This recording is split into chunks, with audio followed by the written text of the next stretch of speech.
Now, you can't vote for all of them at once. You got to be in one of their districts, but you get the point.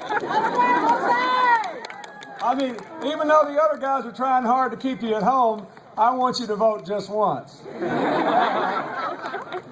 Now, what do I say that they represent the Democratic Party, and you do? Our future, our diversity, our focus on the future, our unwillingness to advance ourselves at the expense of others who, through no fault of their own, cannot defend themselves. And I want you to just think about this.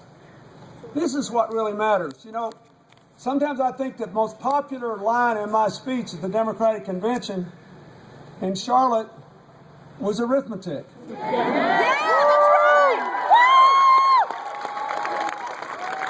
I was rather stunned, but arithmetic does help clear things up. For example, in the last 50 years, since 1961, 52 years now, since January of 61, the Republicans had the White House 28 years. We had the White House 24 years. 66 million private sector jobs have been created. What's the job score? Democrats 42, Republicans 24.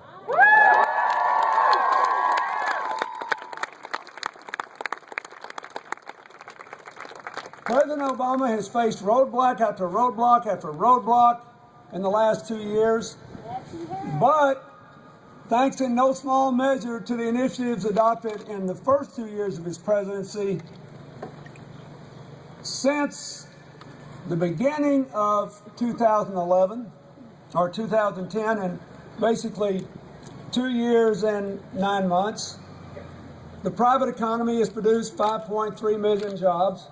That is twice as many as were produced in the 7 years of the Bush administration after the first little recession in 2001 and before the crash. We won't count the crash against him, even if you don't. Obama wins 2-1. Why are we talking?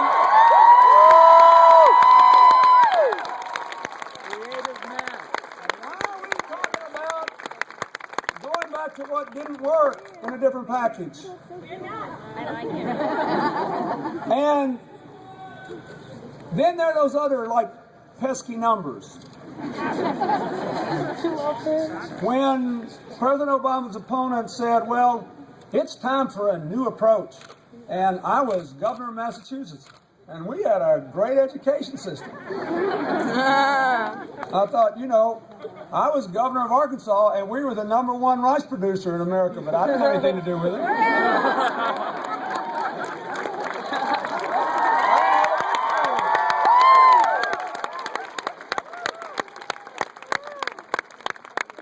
But what a governor's supposed to do is create jobs, right? He said that's what he's good at. So during that period of time, what does the arithmetic tell us? His state, with one of the finest technology bases in America, ranked 47th in job creation and 48th in new small business creation. Somehow that sort of escaped the ether because it was a fact.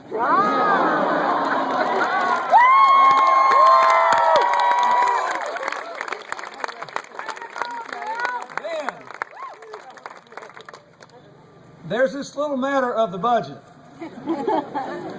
How can you say I was for $5 trillion in tax cuts?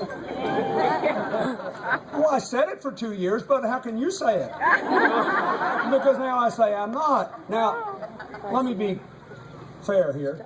What he really said was, we're going to start by cutting everybody's taxes 20%, but don't worry, I'll make it up by repealing deductions. Problem is, everybody that knows anything about the arithmetic says, if your income is high enough, you can take all the deductions away and you still get a big tax cut. So we're going to dig the debt hole deeper before we start pulling our way out of it. That was obscured in that debate. But I'll just tell you something.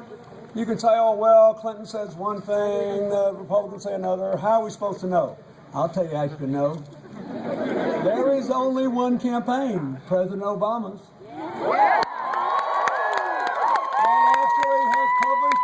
budget on the internet.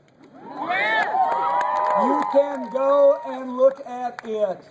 They have been making promises for 2 long years. In that whack-a-mole Republican primary deal they did. Promise after promise after promise after promise all the way through their convention. And you can't find their budget on the internet. President Obama's opponent won't put it up. Why? Because the numbers won't add up. They hadn't figured it out yet, so they just keep sort of kicking the can down the road and say, I'm different, I'm different, I'm different, I'm different. And then there was a terribly inconvenient moment, numbers again, when for the first time in virtually 4 years, the unemployment rate finally dropped below 8% to 7.8%.